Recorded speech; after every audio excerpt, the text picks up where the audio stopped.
Welcome to Channel 18 News. I'm Jim Rogers. Texas Department of Transportation plans work in Franklin and Hopkins counties during the week of February 18th.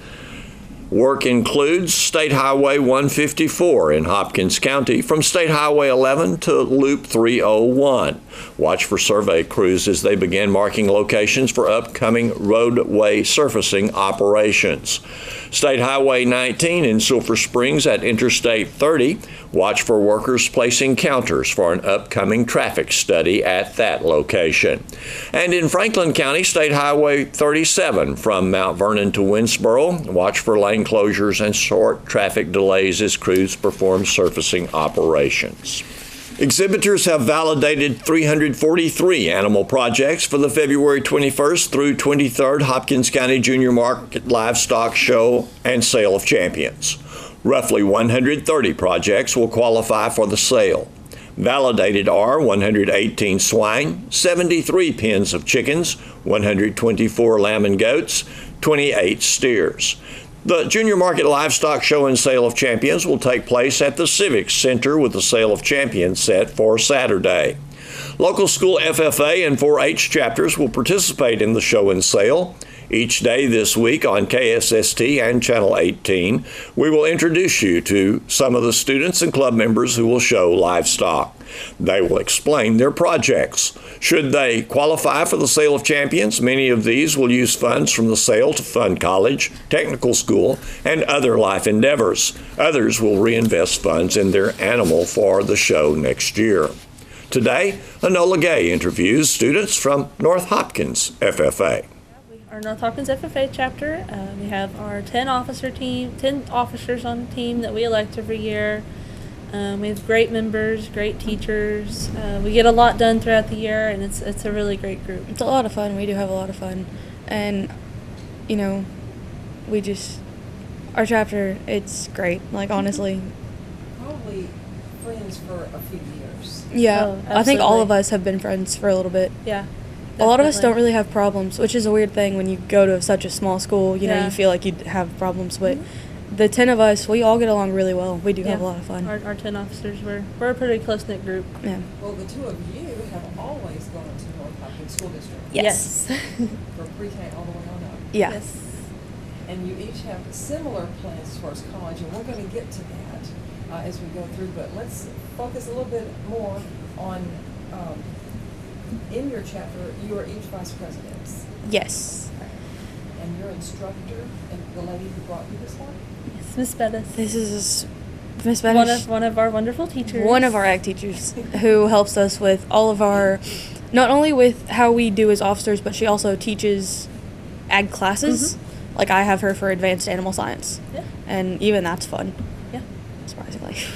There's some things that you're, even though this is the Junior Market Livestock Show week, and we're going to be talking about your projects, a little bit more about what the chapter does and has had the chance to do as far as community service. Absolutely. We make it a point every year to do as much community service as we can. One of the things we do every year is our Adopt a Highway, where we have our 2-mile stretch of highway there in front of the school that we keep clean.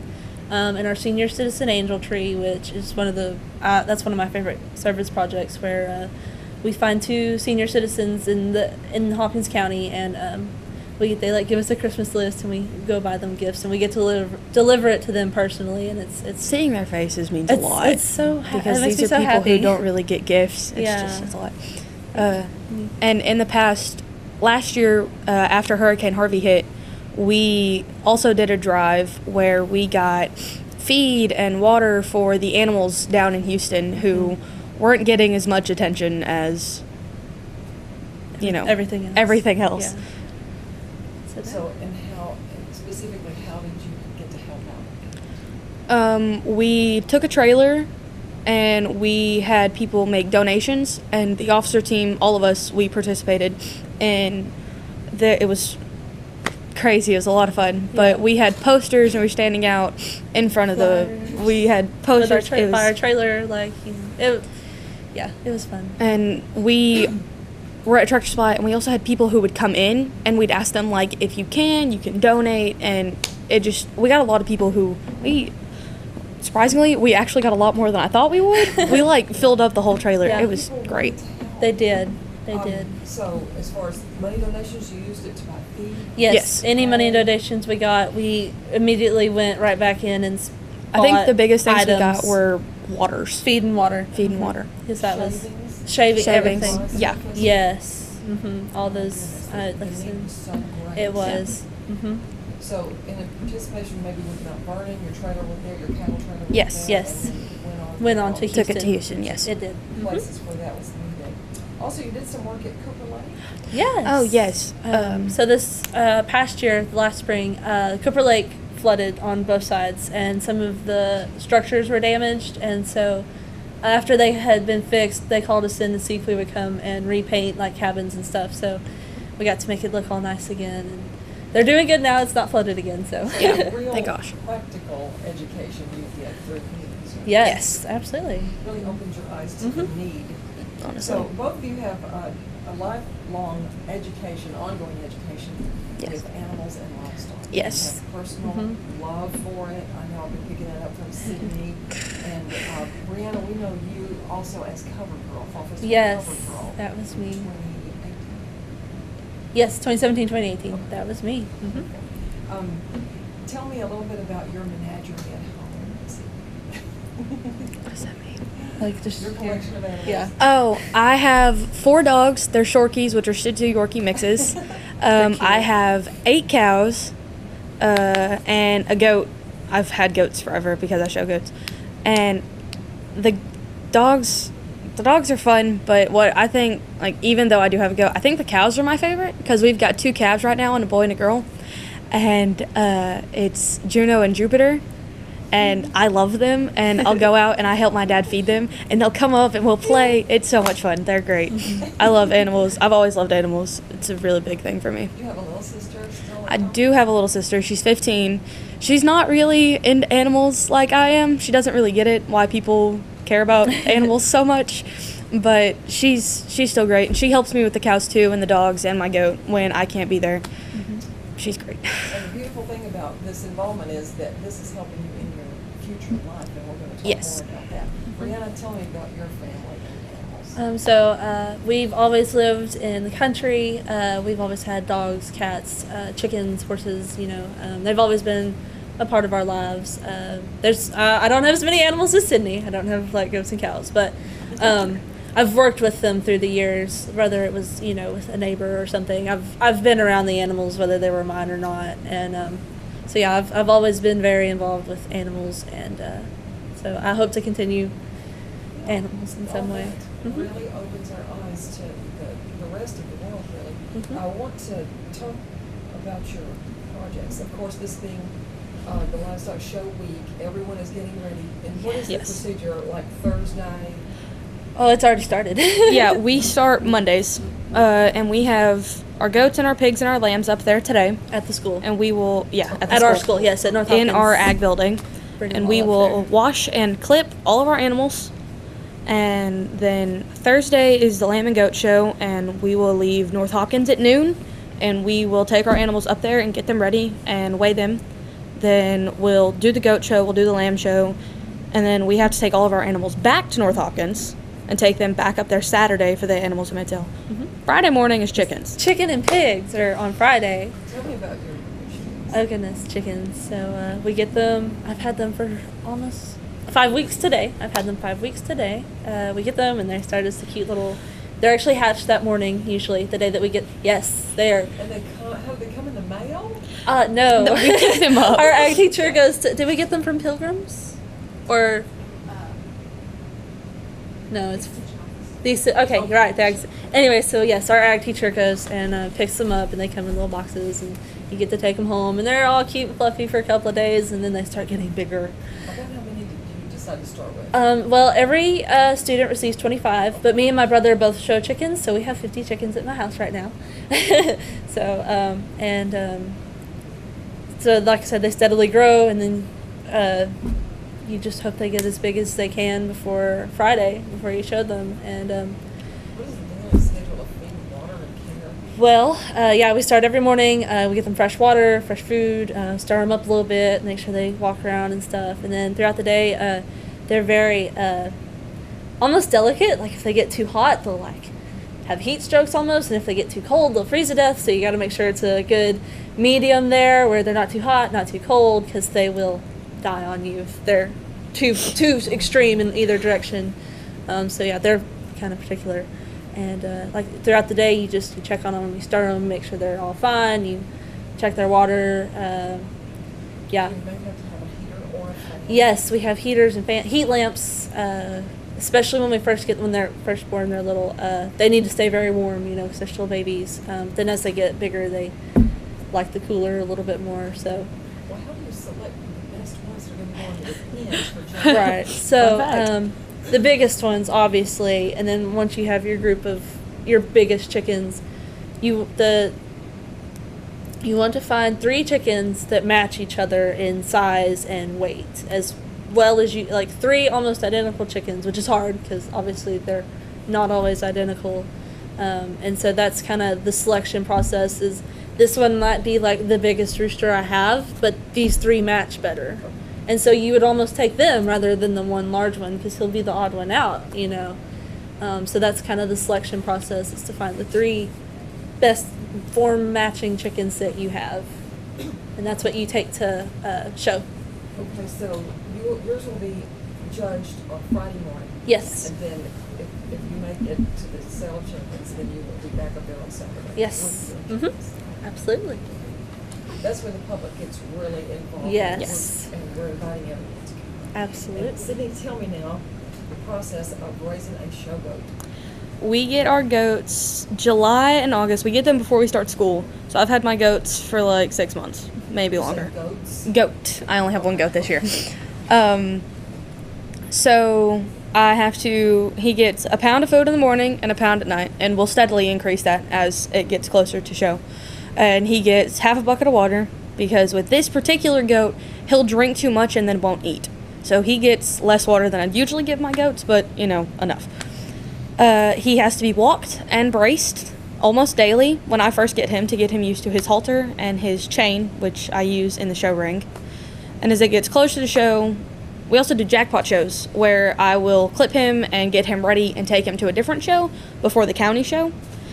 And they're a lot of fun. But I think it's good for your goat and for you. yes, especially for the goats when he was not used to being around people. So getting him in those jackpot shows and getting him there are gonna be people and he just has to deal with it. But he loves people. He's obsessed. I have a niece and she loves goats and he loves her. And they'll just run around and play. It's great. But So this is your 5th goat project. yes, my 5th goat project. And so you have a story to tell us about a year that a project went bad. So I've been showing since my freshman year. So my sophomore year, I got 2 goats because my little sister was going to show a goat. And we would walk our goats. It was a routine. We'd get our goats and we'd go out and we'd just walk. We have this pathway beside my house. We were walking and we saw a dog. And I love dogs. So I was like, dog! Well, this dog comes up and he's chill. And then our goats start moving and he freaked out and he attacked my goat. So I called my dad, and my little sister I made her leave. And she took her goat and she put him up and she went inside and she's crying and she's talking to my mom, and mom was like, what happened? I called my dad, I'm not leaving my goat. I'm not about it. Nope. So I'm sitting there and I'm crying and the goat's freaking out and there's so much blood. So I'm in the back of my dad's truck and the goat's there and I keep turning around to see if he's still there. And we get to the vet office and I called our ag teacher, Miss Doherty, because, she kind of I felt like she knew everything. And I told her and she was like, there's nothing I can do. You're just going to have to keep me updated.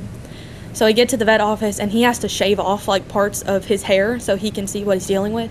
And we get back there and he's cleaning them off and everything. And my goat stayed the night at the vet clinic the first night. The second night we set up a trailer in my front yard so I could go out there every day and hose him down and clean him off. And he had puncture wounds in his neck on both sides and missing part of his skin on his front left arm and all of the skin on his back right leg. Well, so I'd wake up early in the morning, I'd go clean him off. I'd come home from school after ball practice and go clean him off. And one day I got home and he couldn't stand. So I panicked and I called my dad. He was like, get the goat in the back of the truck, I'll be home in a minute. So we drive to the vet office, and I love animals, so like I'm not really big on euthanasia and stuff because it like makes me sad. But so we're riding up there and I'm telling my dad, I'm like, if he won't make it, we have to put him down. I'm not gonna let him suffer.